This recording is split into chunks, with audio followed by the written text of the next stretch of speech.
আসসালামু আলাইকুম স্যার, ভালো আছেন আপনি? আলহামদুলিল্লাহ, আমি ভালো আছি। তুমি কেমন আছো? আমিও আলহামদুলিল্লাহ ভালো আছি স্যার। আজকে আমরা হজ নিয়ে আলোচনা করব। আচ্ছা, ঠিক আছে স্যার। হজ হচ্ছে ইসলামী শরীয়তের অন্যতম ফরজ ইবাদত। শাওয়াল, জিলকদ ও জিলহজের প্রথম 10 দিনকে হজের সময় ধরা হলেও মূলত 8 থেকে 12 জিলহজ পর্যন্ত 5 দিনই হজের আনুষ্ঠানিকতা পালন করা হয়।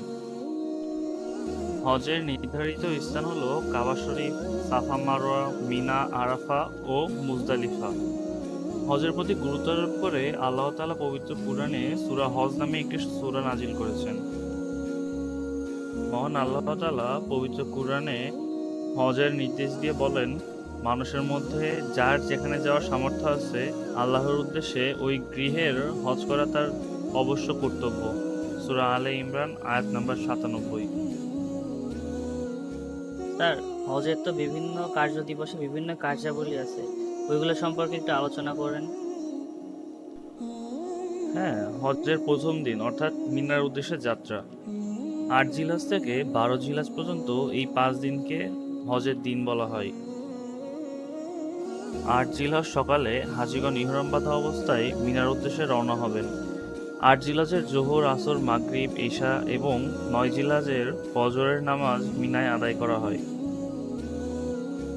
আর এদিন রাতে মিনায় অবস্থান করা সুন্নত। এরপরে আসছে হচ্ছে হজের দ্বিতীয় দিন অর্থাৎ আরাফায় অবস্থান। হজের দ্বিতীয় দিন 9 জিলহজ আরাফায় অবস্থান করা ফরজ। ফজরের নামাজ মিনায় পড়ে আরাফার ময়দানের দিকে রওনা করতে হয়। প্রয়োজনে ফজরের আগে রাতেও আরাফার উদ্দেশ্যে রওনা করা যায়।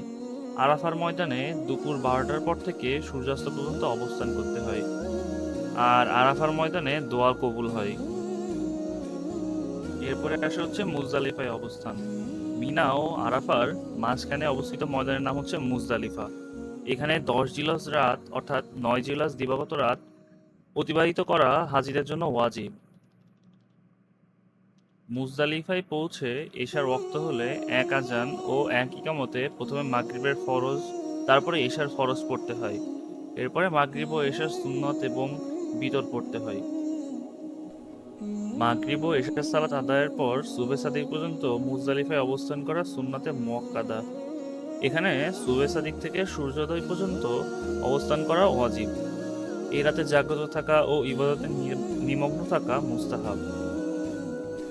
এরপরে আসে হচ্ছে হজের তৃতীয় দিনের কার্যাবলী। প্রথমেই থাকে হচ্ছে পাথর নিক্ষেপ করা। এই দিনের প্রথম কাজ হলো জামারায়ে আকাবায় গিয়ে 7টি পাথর নিক্ষেপ করা। এটা ওয়াজিব। দ্বিতীয়ত কুরবানি করা। এই দিনের দ্বিতীয় কাজ হলো দমে শকর বা হাজের শুকরিয়া স্বরূপ কুরবানি করা। আর তৃতীয় কাজ হলো চুল মুন্ডন বা কর্তন করা। এই দিনের তৃতীয় কাজ হলো হলক বা কসর করা, অর্থাৎ চুল মুন্ডন বা কর্তন করা, যেটা করা ওয়াজিব। আর চতুর্থ কাজ হলো তাওয়াফে জিয়ারত। এদিনে চতুর্থ কাজ হিসেবে তাওয়াফে জিয়ারত করা ফরজ। একে তাওয়াফে ইফাজাও বলা হয়। এটা হচ্ছে হজের শেষ রুকন।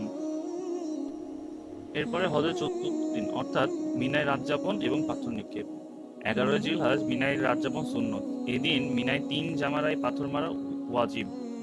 দুপুরে প্রথমে জামারায়ে সুগরা, মসজিদে খাইফের সন্নিকটে যেটা, অতঃপর জামারায়ে উস্তা, সর্বশেষ জামারায়ে আকাবায় 7টি করে মোট 21টি পাথর নিক্ষেপ করতে হবে এবং প্রতিটি পাথর নিক্ষেপের সময় তাকবীর বলতে হবে। এরপরে আসে হজের পঞ্চম দিন। 12 জিলহজের আগের দিনের মতো মিনায় রাত যাপন করা সুন্নত।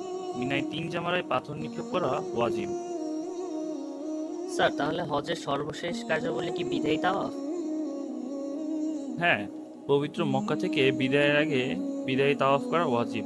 প্রত্যেক হাজী সাহেবের উচিত মাকামি ইব্রাহিমে 2 রাকাত নামাজ পড়ে মুলতাজাম, কাবার দরজা ও হাতিমে দোয়া করা, জমজমের পানি পান করেও দোয়া করা এবং বিদায়ের বেদনা নিয়ে কাবাঘর থেকে বিদায় নেওয়া। তাওয়াফে বিদা না করলে দম দিতে হবে। আচ্ছা, আজকে তাহলে এই পর্যন্তই থাকুক। পরবর্তী দিন আমি তোমাকে হজের বিভিন্ন প্রকারভেদ নিয়ে আলোচনা করব। ঠিক আছে স্যার, তাহলে আজকে এই পর্যন্তই। আসসালামু আলাইকুম।